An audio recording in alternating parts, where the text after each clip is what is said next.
One time every 20,000 years, the moment of absence, brilliantly placed by the truth that we will only be aware of when death makes its presence.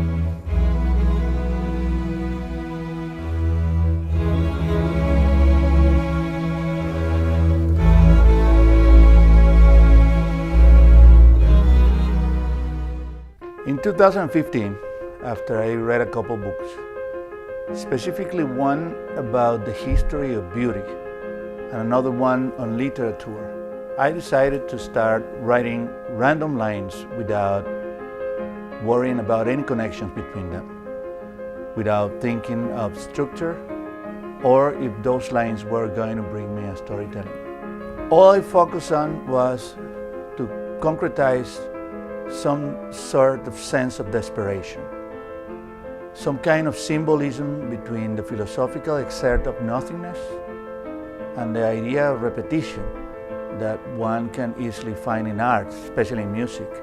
That sensation of finding a good image, an image that you can enjoy so much, and getting the opportunity to present that image more than once became the center of what I was writing.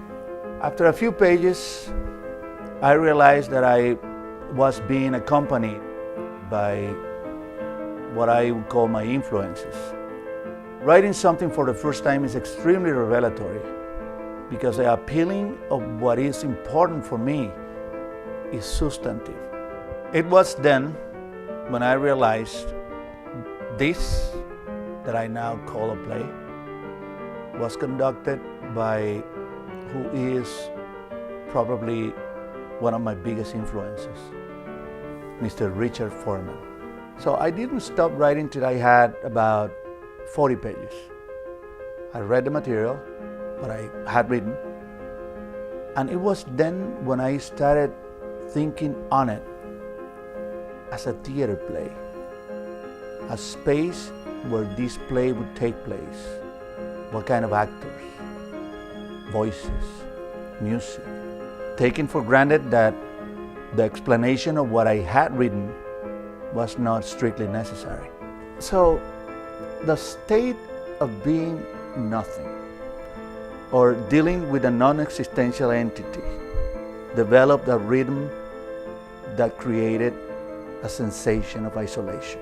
Thus the play describes the impossible, and that impossible is life. If you hadn't brought up the subject, it might never have happened. Talking to a dead man. Let's go back in time. Yesterday. After my first draft was completed, I sent it to Mr. Foreman, letting him know the origins and what motivated me to write the play, besides my intention to honor him. The answer from him was immediate and so grateful. After his very enthusiastic feedback, the doors of his home in Soho, New York were open for a conversation about theater and, of course, from no to nobody.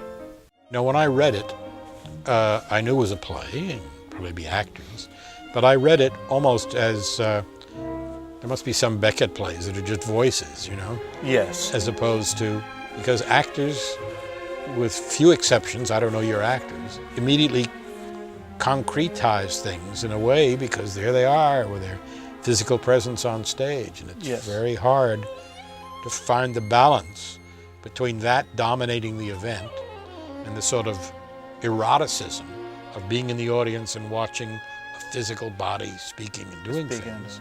Now, I think you're about to reach the most dangerous part, which is figuring out how to stage it so that it doesn't get domesticated.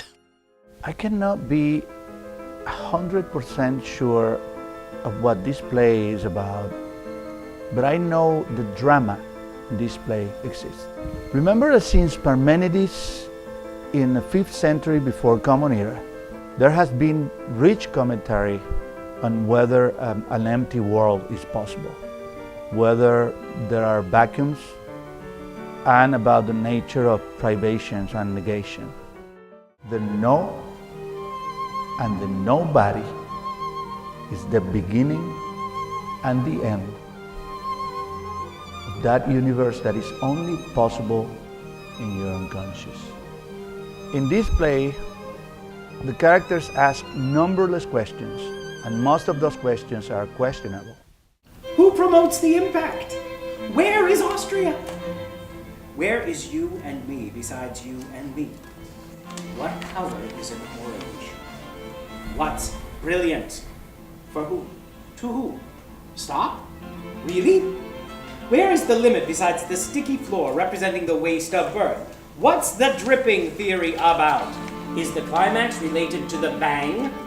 What is the who doing? Why? For what? Should I focus on the answer being made to the absence? No. God made the world out of nothing. So I decided to declare nothingness guilty for creating the absence that materialized us. Should I go south? Not yet? Ah, a no flying the course of a sentiment. Any oxymoron available? Here is one. Should I repeat this? Give me a sense of who I'm talking to. No. Everyone is the other, and no one is himself, Martin Heidegger said.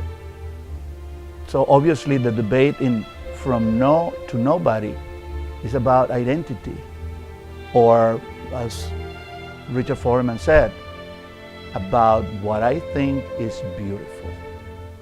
I hope you can see it. I learned how to be a theater person, seeing him, admiring him, contemplating his work. His plays always made me feel I was in a theater. His plays always give me the idea that I am going crazy, and that sensation is absolutely full of eroticism. I wrote this play because of him and for him. Therefore, every time I'm doing theater, there is a moment in my mind when I see Richard Foreman on stage, like that Polish theater icon Tadeusz Kantor, watching my actors trying to make sense, and he's obviously laughing at them. I am sure this will be a fantastic process, and I cannot wait for you to be part of it. Peter Brook way? Yeah.